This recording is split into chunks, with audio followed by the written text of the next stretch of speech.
Good morning dear students आज मैं आपको आपके ग्रामर के चैप्टर 15 क्रिया की जो एक्सरसाइज चैप्टर के एंड में दे रखी हैं उनको मैं आपसे हम डिस्कस करेंगे।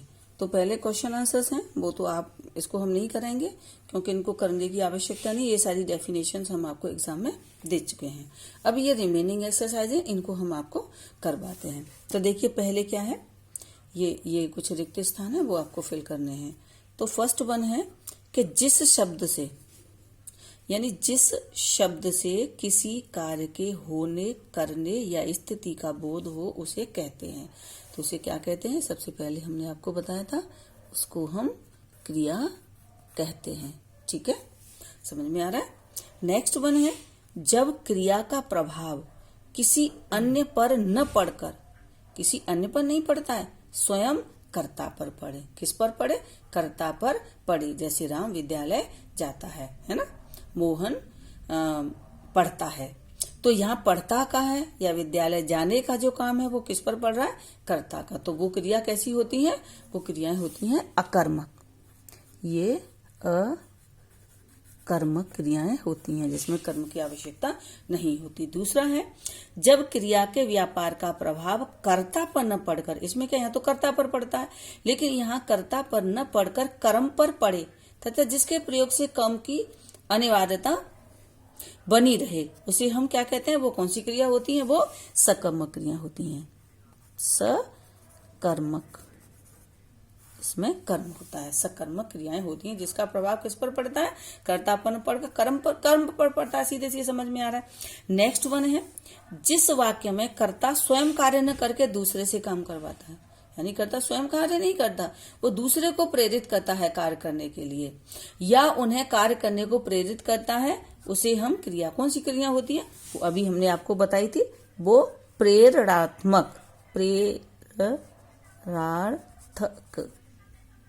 प्रेरणात्मक क्रिया कहलाते हैं। अब यहाँ पर नेक्स्ट आपकी एक्सरसाइज है, इसमें क्या है, निम्नलिखित शब्दों में कर्म के आधार पर क्रिया के भेद बताइए। देखिए कुछ क्रियाएं ऐसी होती हैं जो सदा अकर्मक रहती हैं, कुछ ऐसे कर्म होते हैं जो हमारे शरीर से स्वयं हो जाते हैं जिसके लिए हमें किसी कर्म की आवश्यकता नहीं होती, कुछ ऐसी क्रियाएं होती हैं। ठीक है, तो वो क्रिया सदैव अकर्मक रहती हैं। जैसे चलना, अब चलने के लिए हमें क्या कर्म की आवश्यकता होगी? है ना, राम है ना, क्या चलता है, किससे चलता है, किसको चलता है, ये कुछ लग सकता है? आंसर नहीं लग सकता। तो ये क्रिया कैसी है? ये है अकर्मक।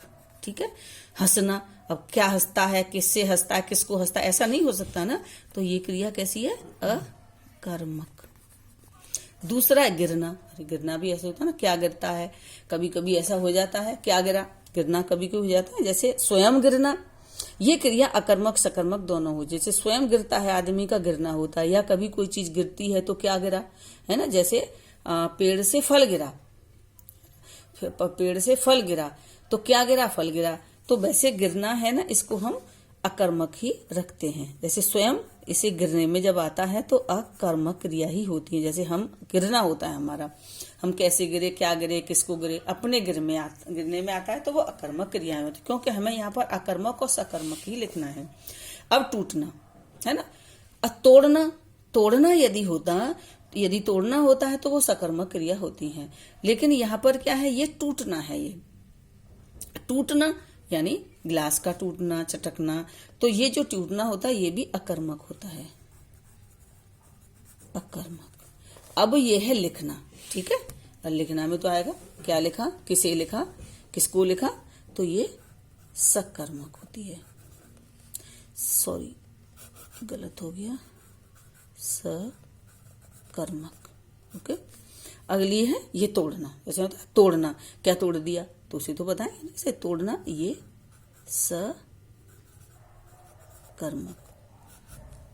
है ना। वैसे टूटना में भी हो जाता है, क्या टूट गया, कैसे टूट गया, तो ये सकर्मक भी हो सकती है। लेकिन यहाँ पर कुछ शब्द ऐसे होते दे दिए हैं जो सकर्मक भी होते हैं, अकर्मक भी होते हैं, इसको हम सकर्मक ही रख लेते हैं, सकर्मक।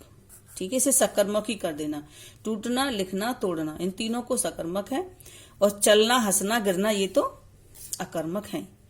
अब कुछ ऐसी क्रियाएं हैं जिन्हें हमें नाम धातु क्रिया बताना है। जैसे हमने बताया था ना कि संज्ञा, सर्वनाम और विशेषण में आना और वाना लगाते हैं तो वो नाम धातु क्रियाएं बन जाती हैं। तो आपसे क्या बनेगा? अपनाना। ठीक है, मोटा से दो हो जाते हैं, मोटाना और मोटाना, दोनों तरह से लिख सकते हो। हाथ से हथियाना और चिकना से चिकनाना। आगे है ये फिल्म से फिल्माना, फिल्माना। ओके, आगे है ये लालल से ललचाना, ललचाना। ठीक है, ये क्रिया। अब आगे एक एक्सरसाइज दे रखी है हमें ये कि निम्नलिखित क्रियाओं से प्रथम प्रेरणार्थक और द्वितीय प्रेरणार्थक क्रिया बनाइए। अब ये जो क्रिया शब्द हैं इसमें प्रेरणा देने के लिए कर्ता तो दो हो सकते हैं कि पहला उसमें यही है कि कर्ता स्वयं न काम करके पहले उसने प्रेरणा एक को दी और काम करवाया तो वो प्रथम प्रेरणार्थक हो जाता है। और एक में क्या होता है कि एक प्रेरणा दूसरे को देता है, दूसरा तीसरे को देता है, तब जाके काम होता है। तो इसमें द्वितीय प्रेरणार्थक क्रिया और ये प्रथम प्रेरणार्थक क्रिया एक ही होंगी, वो दूसरी नहीं हो सकती। तो आप इसको नहीं करिएगा, इसे कट कर दो। इसे हम करवाते हैं गाना से गवाया। गाना यानी गाता है, ये हो जाएगा, ये पुरानी बुक है इसमें पता नहीं क्या लिख रहा है। गाना तो ये जैसे गाना, ये गाना सॉन्ग से मतलब नहीं है, ये सिंग से मतलब है। ठीक है, यहाँ सॉन्ग करोगे, सॉन्ग तो वो गाना तो वो तो संज्ञा हो जाएगा, लेकिन सिंग मीन्स गाना तो ये सिंग है, ऐसा ही सिंग है।